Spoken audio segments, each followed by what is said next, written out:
வணக்கம் நேயர்களே, நான் உங்கள் பழனிமுருகன். நம்மளுடைய பேச்சுரிமை யூடியூப் சேனலில் இந்த காணொலியில் எதை பற்றி பார்க்க போகிறோன்னா, ஈரான் நாட்டுடைய அணுமின் நிலையங்களை அமெரிக்கா தாக்கி அழிச்சதுனால இதற்கு எதிர்வினையாக ஈரான் என்ன பண்ணியிருக்காங்கன்னா, ஹோர்முஸ் என்ற நீரிணையை தடை பண்ண போகிறதா அறிவிச்சிருக்காங்க.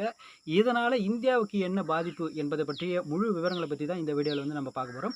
அதுக்கு முன்னாடி நம்ம சேனலை இப்போ தான் நீங்கள் முதல் முறையாக பார்க்குறீங்கன்னா சப்ஸ்கிரைப் பண்ணி பெல் ஐகானை கிளிக் பண்ணி வச்சுக்கோங்க. அப்போ தான் நம்ம சேனலில் போடக்கூடிய வீடியோஸ் எல்லாமே உங்களுக்கு நோட்டிஃபிகேஷன் வரும்.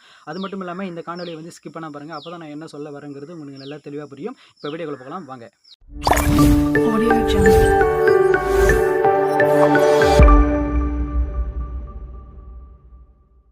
ஈரானோட அணுமின் நிலையங்களை அமெரிக்கா தாக்கி அழிச்சதுனால இப்போ ஈரான் நாட்டுடைய நாடாளுமன்றம் என்ன முடிவு எடுத்திருக்காங்கன்னா, ஹோர்முஸ் என்ற நீரிணையை தடை பண்ண போகிறதா, அதாவது மூட போகிறதா தீர்மானம் நிறைவேற்றிருக்காங்க.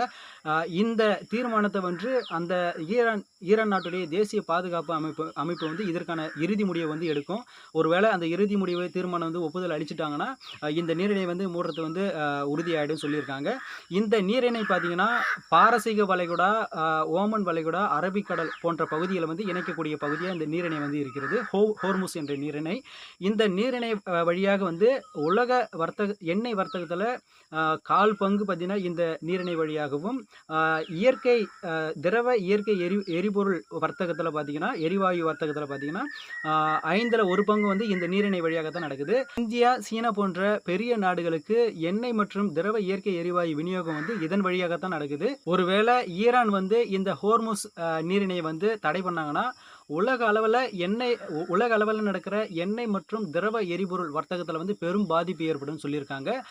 அதாவது என்னன்னா, உலக அளவில் இந்த எண்ணெய் மற்றும் திரவ இயற்கை எரிவாயுடைய விலையேற்றம் அதிகமாக இருக்குன்னு சொல்லியிருக்காங்க. முக்கியமாக இதில் இந்தியாவில் என்ன பாதிப்பு இருக்குன்னா, இந்தியாவில் 80% கச்சா எண்ணெய் இறக்குமதி பார்த்தீங்கன்னா இதன் வழியாக தான் நடக்குது. இந்த கச்சா எண்ணெயை வேற நாட்டிலிருந்தும் இறக்குமதி பண்ணலாம். இதனால இந்தியாவில் பற்றாக்குறை வராது. ஆனால் விலையேற்றம் அதிகமாக இருக்குன்னு தகவல் தெரிவிச்சிருக்காங்க.